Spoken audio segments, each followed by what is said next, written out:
শরীফ ওসমান হাদির সঙ্গে আমার একবারই দেখা হয়েছে। ওইটাই আমার প্রথম দেখা এবং ওটাই আমার শেষ দেখা। আমি একটা সেমিনারে গেছিলাম, সেখানে হাদি বক্তা ছিল, অল্পক্ষণ ছিল। আমরা একসঙ্গে ঢুকছিলাম, তখন হাদির সঙ্গে আমার 2 সেকেন্ড কথা হয়েছে। কিন্তু হাদির সমস্ত কার্যকলাপ, অত্যন্ত দুঃখের বিষয় যে বিএনপির মহাসচিব ওনার নামটা বলতে পারছিল না, কিন্তু আমরা কিন্তু সেম তো বটি, এবং ইনকলাব মঞ্চের নামও বলতে পারছিল না। উনি বলছিলেন ইনসাফ পার্টি। তার মানে হলো যে ওনারা বলেন বৃহত্তর রাজনৈতিক দল, কিন্তু তারা ওসমান শরীফ হাদির কার্যকলাপ, তার আদর্শ, সে যে বাংলাদেশের বিনির্মাণে তার যে স্বপ্ন, যেটা জুলাই অভ্যুত্থানে আমাদের ছাত্র জনতা যেটা আমাদের স্বপ্ন দেখিয়েছে, এবং সেটার পথ নির্দেশনা যে হাদি যেভাবে করছিল, অর্ধপথে তার কাজ থেমে গেল। কিন্তু যে কথা হাদি বলেছে যে আমার সন্তান লড়বে, আমার সন্তানের পরে তার সন্তানরা লড়বে, তারা স্বাধীনতার পতাকা সমুন্নত রাখবেই। সুতরাং ঢাকা ইউনিভার্সিটি এবং অন্যান্য আমাদের যে ছাত্র, তারা সবাই আমার ছাত্র। জাহাঙ্গীরনগরের যারা পড়েছে তারা তো অবশ্যই ছাত্র। এদের প্রতি আমার অসীম স্নেহ আছে, কারণ আফটারঅল আমি একজন মা, এবং ওদের মধ্যে আমি আমার সন্তানদের ছায়া দেখি। এবং তারা এই যে আমাদের স্বাধীনতা হওয়ার পর থেকে 71-এর মুক্তিযুদ্ধের পর থেকে বাংলাদেশ যে একটা মুক্তিযুদ্ধের স্বপ্ন থেকে বিচ্যুত হয়ে পড়েছিল, এবং আমরা কোনো পথ খুঁজে পাচ্ছিলাম না।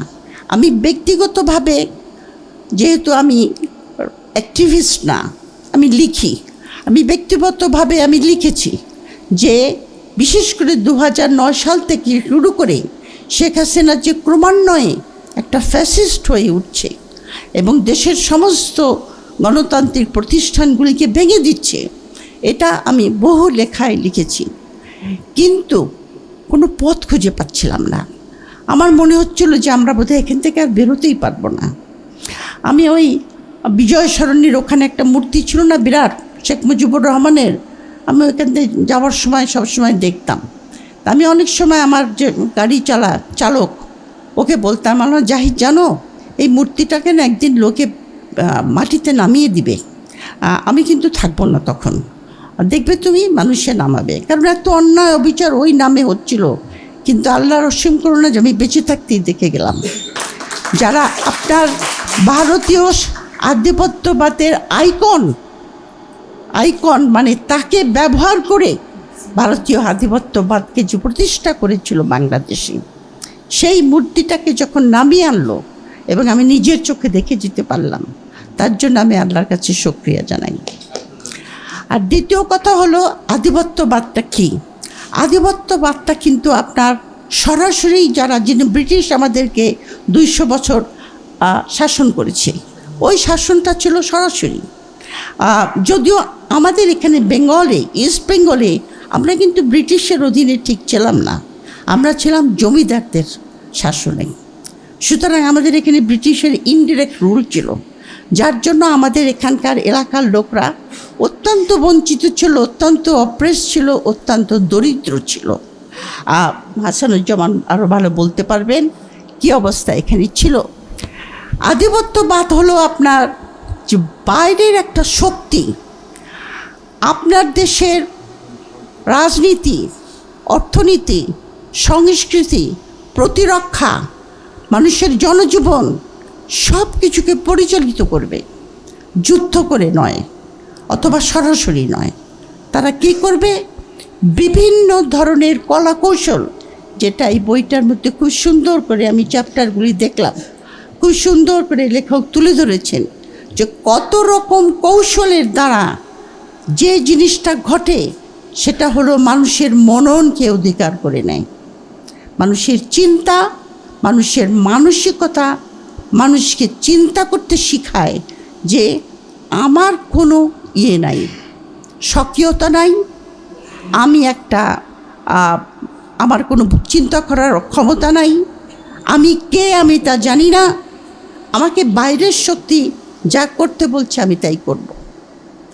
এটাই হলো আধিপত্যবাদ বা যেটাকে আমরা বলি হেজিমনি কথাটা সবচেয়ে প্রথম বলেছেন গ্রামস্কি বলে একজন পলিটিক্যাল ফিলোসফার, এবং এই হেজিমনি কথার সময় তিনি সবচেয়ে বেশি ইম্পর্টেন্স দিয়েছেন বা গুরুত্ব দিয়েছেন সেটা হলো কালচারাল হেজিমনি, মানুষের মনকে অধিকার করে নেওয়া। এটা কিন্তু একটা বিশাল ব্যাপার। ওয়েস্ট বেঙ্গলের একজন লেখক আছেন আশিস নন্দী, নিশ্চয়ই নাম শুনেছে যারা ছাত্রছাত্রী, তার একটা বই আছে, বইটার নাম হলো ইন্টিমেট এনিমি। তার মানে হলো যে ওই শক্তিটা আমার বন্ধু বেশে, কিন্তু সে আমার অন্তরকে অধিকার করে নিয়েছে, অধিকার করে নিয়ে সে আমাকে চালিত করছে। এটাই হলো আধিপত্যের একটা ভয়ঙ্কর রূপ, এবং এই আধিপত্যকে প্রতিহত করতে হলে, এবং আমি অত্যন্ত কৃতজ্ঞ আমার ইয়াং জেনারেশনের কাছে যে 5th জুলাই রেভলিউশনটা হয়েছে, কারণ আমি ভাবতে পারি নাই যে আমি বেঁচে থাকতে হাসিনার পতন দেখে যাব। তাদের সাহস, তাদের দৃঢ়তা, তারা যেভাবে এই আন্দোলনকে গুলির মুখে, দমন পীড়নের মুখে দাঁড়িয়েছে, তাতে আমার বুকটা তাদের জন্য অহংকারে ভরে গেছে যে এরা আমার দেশকে স্বাধীন রাখতে পারবে, এরা আমার দেশকে আত্মমর্যাদার সঙ্গে রাখতে পারবে, এরা আমার দেশের জনসাধারণকে, নিপীড়িত জনগোষ্ঠীকে মুক্তির পথ দেখাবে। সবচেয়ে বড় জিনিস জুলাই আগতে ছাত্র জনতা করেছে সেটা হলো বাংলাদেশ পাকিস্তানের অংশ ছিল সেই সময়ে এবং পরবর্তী পর্যায়ে is a post-colonial state. It is not a modern state, not if post-modern to নয়, not even a modern state. It is a colonial, post-colonial state. তার মানে ব্রিটিশ আমলের যে আইন, মানে শোষণ করার, ব্রিটিশ আইনের যে প্রাতিষ্ঠানিক রূপটা, মানুষকে শোষণ করা, সেগুলি সবই রয়ে গেছে। আমরা স্বাধীন হয়েছি, কিন্তু রাষ্ট্রযন্ত্র পরিচালিত হয় সেই ঔপনিবেশিক চিন্তাধারার দ্বারা তৈরি আইনের দ্বারা। এই পোস্ট কলোনিয়াল স্টেটগুলিকে চালায় সেই দেশগুলির এলিট শ্রেণী। এই এলিট শ্রেণীর মধ্যে পলিটিক্যাল পার্টি আছে, আর্মি আছে, সুশীল সমাজ আছে, ব্যুরোক্রেসি আছে, ইউনিভার্সিটির টিচারও আছে। এই এলিটরা রাষ্ট্রযন্ত্রকে ব্যবহার করে। অবশ্য এলিটদের একটা অত্যন্ত ভালো রোলও আছে সভ্য দেশে এবং ডেমোক্রেটিক দেশে, যে এলিটরা বুদ্ধিবৃত্তি দ্বারা সেই দেশটাকে, যারা দেশ চালায় তাদেরকে ডিরেকশন দেয় বা পথ নির্দেশনা দেয়। কিন্তু যেখানে এলিটরা জনগণকে বঞ্চিত করে রাষ্ট্রযন্ত্রকে ব্যবহার করে নিজেদের স্বার্থের জন্য পরিচালিত করে, তাদেরকে যেটা বলা হয় যে তারা হলো তোমার পেটি বুর্জুয়া, বা যারা মানে এলিটের নাম ধরে জনগণকে ঠকায়। 24-এর আন্দোলন বা আপরাইজিং বা বিপ্লব যেটাই আপনার বলেন না কেন, আমি মনে করি যে ওটা ছাত্র জনতার সঙ্গে বাংলাদেশের 80% লোক ছিল আপনার প্রান্তিক জনগোষ্ঠী। আপনি দেখেন যারা মারা গেছে তারাও কিন্তু বেশিরভাগই প্রান্তিক জনগোষ্ঠী, যারা আহত হয়েছে তারাও প্রান্তিক জনগোষ্ঠী। কারণ তাদের জীবন কিন্তু চরম হতাশায় পৌঁছে গেছিল। পুলিশের অত্যাচার, ডিপ্রাইভেশন, স্বাস্থ্য, শিক্ষা, রাষ্ট্রের কোনো রকম সুযোগ সুবিধাই তারা পাচ্ছিল না। এই অভ্যুত্থানের দ্বারা ছাত্র জনতা বাংলাদেশের ওই এলিটকে আঘাত করেছে এবং তাদেরকে ভাঙতে চেষ্টা করেছে এবং এখনও চেষ্টা করে যাচ্ছে। এলিটরা এখন পর্যন্ত কিন্তু তাদের অবস্থানকে সুদৃঢ়ই রেখেছে বলে আমি মনে করি। এলিটদেরকে আমরা ভাঙতে পারি নাই। এখন নির্ভর করবে, এবং ওসমান হাদি, শরীফ ওসমান হাদির আমি তাকে ফলো করতাম, সেই যে কথাগুলি বলেছে যে কেমন করে আমরা বাংলাদেশকে সেই বিনির্মাণের পথে নিয়ে যাব, সেই কাজটা এখন অসমাপ্ত। সেই কাজটা তোমাদের করতে হবে, কিন্তু তোমাদের সঙ্গে আমাদের মতো লোকদেরকেও করতে হবে। কারণ আমরা আমাদের কাজ করতে চেষ্টা করেছি, কিন্তু আমরা সাকসেসফুল হই নাই, আমাদের সাফল্য আসে নাই। আমাদের জেনারেশনের কথা বলছি আমি। কিন্তু আমরা যারা ছাত্র জনতা, ইয়াং গ্রুপ, আমি এদের কথা শুনলাম, অনেকেই এখানে যারা বক্তব্য দিয়েছে, এবং আমি খুব ইমপ্রেসড হয়েছি তাদের কথায়, যে এই আধিপত্যবাদকে রোধ করতে হলে কি কি করতে হবে। কথাগুলি অত্যন্ত সুন্দর বলেছে, যে যে সমস্ত প্রতিষ্ঠানের দ্বারা আধিপত্যবাদ প্রতিষ্ঠা হয়েছে তার বিপরীতে আমাদের সেরকম প্রতিষ্ঠান গড়ে তুলতে হবে, কালচারাল, পলিটিক্যাল, হোয়াটএভার, সেটা কী কী করে কাউন্টার করতে হবে। সবচেয়ে বড় কথা, ভারতীয় আধিপত্যবাদ যে আমাদের এখানে প্রতিষ্ঠিত হয়েছে, সেটা ভারতীয়রা কার দ্বারা করেছে? আমার দেশের লোকদের দ্বারাই তো করেছে। হাসিনা যে ফ্যাসিস্ট হয়ে উঠেছে, হাসিনা কি একলা একলা ফ্যাসিস্ট হয়ে উঠেছে? হাসিনাকে সাহায্য করেছে ব্যুরোক্রেসি, হাসিনাকে সাহায্য করেছে মিডিয়া, হাসিনাকে সাহায্য করেছে আর্মি, সবচেয়ে বেশি সাহায্য করেছে আমাদের প্রাণপ্রিয় আর্মি। কিন্তু সেই জন্যই সে এখানে পৌঁছেছে। যখন বিডিআরের আপনার পিলখানার হত্যাকাণ্ড ঘটল, সেটা কিন্তু ছিল বাংলাদেশের সার্বভৌমত্বের উপরে আঘাত। হাদির হত্যাকাণ্ডটাও কিন্তু আমাদের সার্বভৌমত্বের উপর আঘাত। কারণ অ্যাক্রস দি বর্ডার থেকে যদি কেউ এসে আমার দেশের লোককে মেরে যায় তাদের পলিটিক্যাল উদ্দেশ্যকে সফল করার জন্য, সেটা আমি মনে করব সার্বভৌমত্বের উপরে আঘাত হয়েছে। আমাদের পিলখানার সময় আঘাত হয়েছে, আমরা কিছু বলি নাই। শাপলা চত্বরে হয়েছে, আমরা কিছু বলি নাই। গুম হয়েছে মানুষ, আমরা কিছু বলি নাই। আজকে যারা প্রথম আলো আর ডেইলি স্টারের জন্য রাস্তায় দাঁড়িয়েছে, এই মুখগুলি অত্যন্ত চেনা। এরা নিজেদেরকে সুশীল বলে, আমি বলি এরা হলো ওয়েদার কক বা মৌসুমি সুশীল। মানে যখন তাদের এজেন্ডা সামনে আসবে, তখন তারা মানবাধিকার, হিউম্যান রাইটস, অমুক তমুক এগুলি বলে আসবে। কিন্তু প্রথম আলোর অফিসে আগুন দিয়েছে, আমি ভায়োলেন্সকে সাপোর্ট করছি না, কিন্তু আগে কি কাগজে আগুন দেওয়া হয় নাই? নয়া দিগন্তকে আগুন দেওয়া হয় নাই? সংগ্রামের এডিটারকে দাড়ি চেপে, দাড়িতে বয়স্ক লোক, উনি তো বন্ধু মরেও যেতে পারতো, তাকে কি, তখন এরা কোথায় ছিল? এদেরকে এই কোশ্চেন করতে হবে। এরা কিন্তু আমাদের সকল মৌসুমি সুশীলা, কিন্তু unfortunately I may be wrong, যেটাকে আমরা বলি, হাসানুজ্জামান বলতে পারবে, তারা হলো ফিফথ কলামিস্ট বলি আমরা।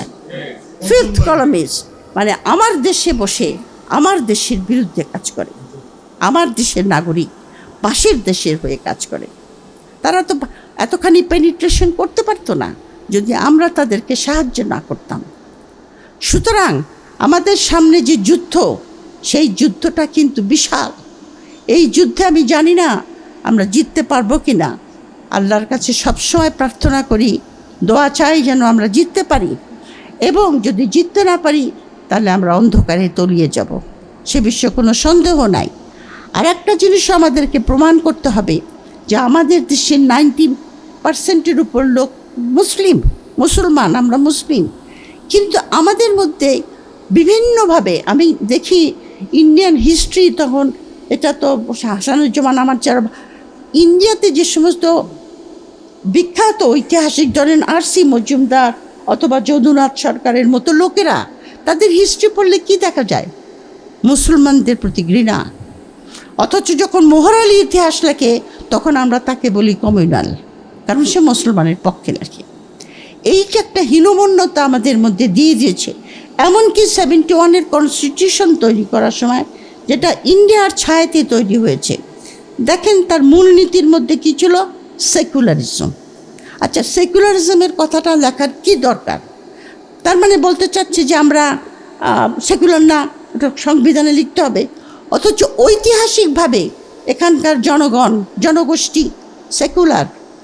যখন সুলতানি আমল ছিল, পালদের আমল ছিল, মোগলদের আমল ছিল, বড় বড় scholar like Eaton and Asim Sen and others, যারা ইসলামাইজেশনের উপর বই লিখেছে সাউথ এশিয়াতে, তারা পর্যন্ত বলেছে যে এখানে কোনো রকম ফোর্সফুল কনভার্সন হয় নাই, এখানকার ইসলাম প্রচার হয়েছে সুফিদের দ্বারা। সুতরাং এই যে একটা হীনমন্যতা আমাদের ভিতরে ঢুকিয়ে দিয়েছে যে আমরা মুসলমান মানি আমরা কমিউনাল, সেকুলারিজম রাখতে হবে আমার সংবিধানে। কেন? আমরা সবসময়ই সেকুলার।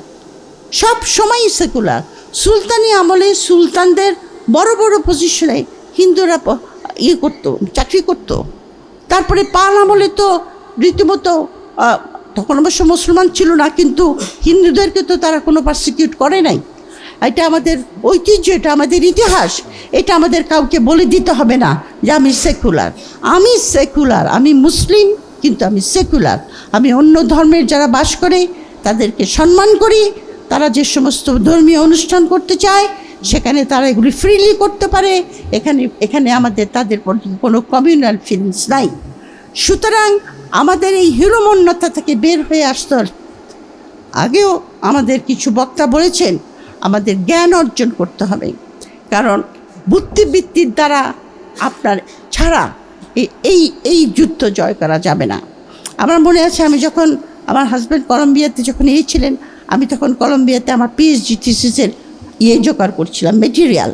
তো ওদের কলম্বিয়া ইউনিভার্সিটির লাইব্রেরিতে, মেইন লাইব্রেরিটিতে অনেকগুলি লাইব্রেরি আছে। একটা লাইব্রেরি আছে বাটলার হল লাইব্রেরি, বিশাল, মানে কত তলা, বেসমেন্ট পর্যন্ত খালি বইয়ে ঠাসা। তা আমি বাসায় এসে আমার হাজব্যান্ডকে বললাম, আসলে না আমেরিকানদেরকে হারানো যাচ্ছে না, বা অথবা পৃথিবীর এত বড় পাওয়ার হয়েছে বিকজ অফ দেয়ার জ্ঞান চর্চা, বিকজ তারা এত পড়াশোনা করে।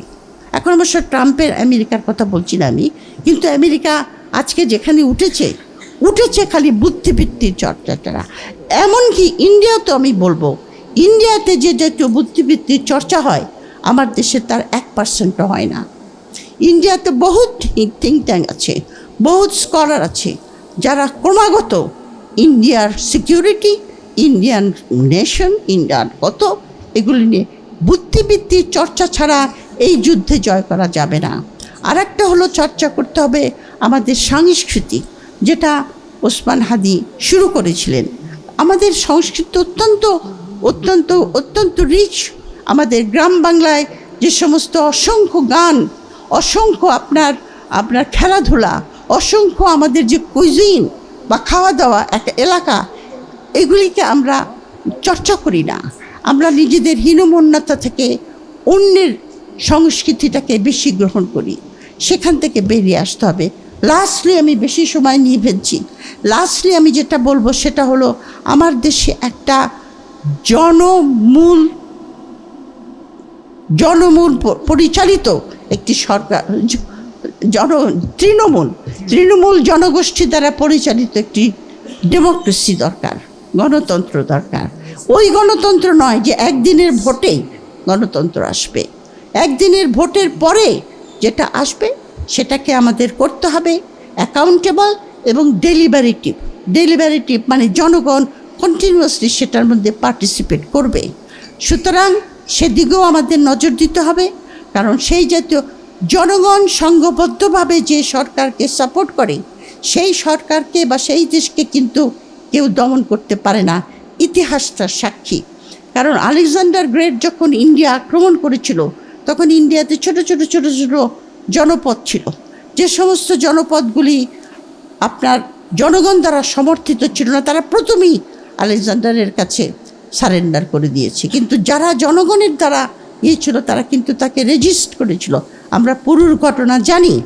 সুতরাং জনগণ সাপোর্ট একটা সেই জাতীয় সরকার আমাদের দরকার হবে। আমি যেটা বলবো যে আপনারা, নির্বাচন যদি হয়, আমি জানি না, নির্বাচন নিয়ে অনেক আশঙ্কা দেখা দিয়েছে, আমরা হ্যাঁ ভোটটা যেন দেই, যেন সংস্কার আমরা করতে পারি, এবং যেই সরকারি ক্ষমতায় আসুক না কেন সেই সরকারকে এই ছাত্র জনতা এবং আমাদের যতটুকু ক্ষমতা আছে আমরা সব সময় তাদেরকে অ্যাকাউন্টেবল রাখার চেষ্টা করব। এবং ভারতীয় আধিপত্য থেকে বেরিয়ে আসার জন্য শেখ হাসিনা যে সমস্ত চুক্তিগুলি করেছিল, এটা আমাদের ডিমান্ড করতে হবে পলিটিক্যাল পার্টি, যে আপনাদের ম্যানিফেস্টোতে লিখেন যে চুক্তিগুলি করে গেছে শেখ হাসিনা, ওগুলিকে রিভিউ করা হবে, আবার পার্লামেন্টে রিভিউ করে যেগুলি জনগণ সাপোর্ট করবে সেগুলি থাকবে, যেগুলি করবে না বাকিগুলি বাদ। এটা হলো ফার্স্ট স্টেপ। তা এইটুক বলে আমি শেষ করব। অনেক ধন্যবাদ আমার ছাত্রছাত্রীদেরকে, আমি ওদেরকে নিজের সন্তানের মতো মনে করি। Thank you.